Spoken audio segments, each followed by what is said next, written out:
আচ্ছা ভাইয়া, আপনার কাছে কোনটা বেস্ট বলে মনে হয়?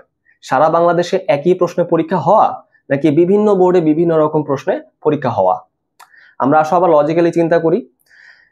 সারা বাংলাদেশে একই প্রশ্নে পরীক্ষা হওয়া মানে অভিন্ন প্রশ্নের ভিত্তিতে পরীক্ষা হওয়াটাই কিন্তু আমাদের কাছে লজিক্যাল মনে হচ্ছে, রাইট?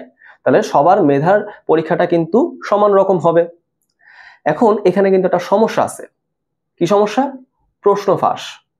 2018 সালে কিন্তু এই অভিন্ন প্রশ্নপত্র পরীক্ষা নেওয়ার একটা চিন্তা করা হয়েছিল।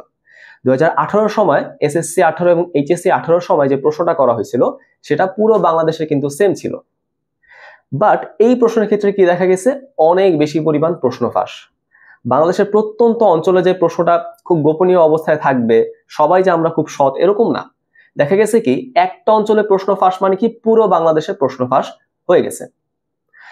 18 সালের সময় যে এক্সামগুলো হয়েছে, একটা পর্যবেক্ষণে দেখা গেছে প্রত্যেকটা এক্সামের এমসিকিউ পার্টটা 15 থেকে 20 মিনিট আগেই লিক হয়ে গেছে। সবাই এমসিকিউ প্রশ্ন হলে ঢোকার আগে পেয়ে গেছে।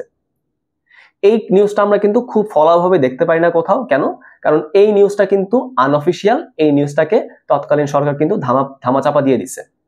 আমরা এই জিনিসটা কিভাবে শিওর হইতে পারি? তুমি দেখবা 2019 সালের বোর্ড থেকে 19 ব্যাচ থেকে কিন্তু অভিন্ন প্রশ্নে পরীক্ষাটা আর হয় নাই। জাস্ট একটা বছর 18 ব্যাচে কিন্তু পরীক্ষাটা হয়েছিল। তার মানে নিশ্চয় আমরা বুঝতে পারছি অভিন্ন প্রশ্নপত্র পরীক্ষা নেওয়ায় নিশ্চয় কোনো ত্রুটি ছিল।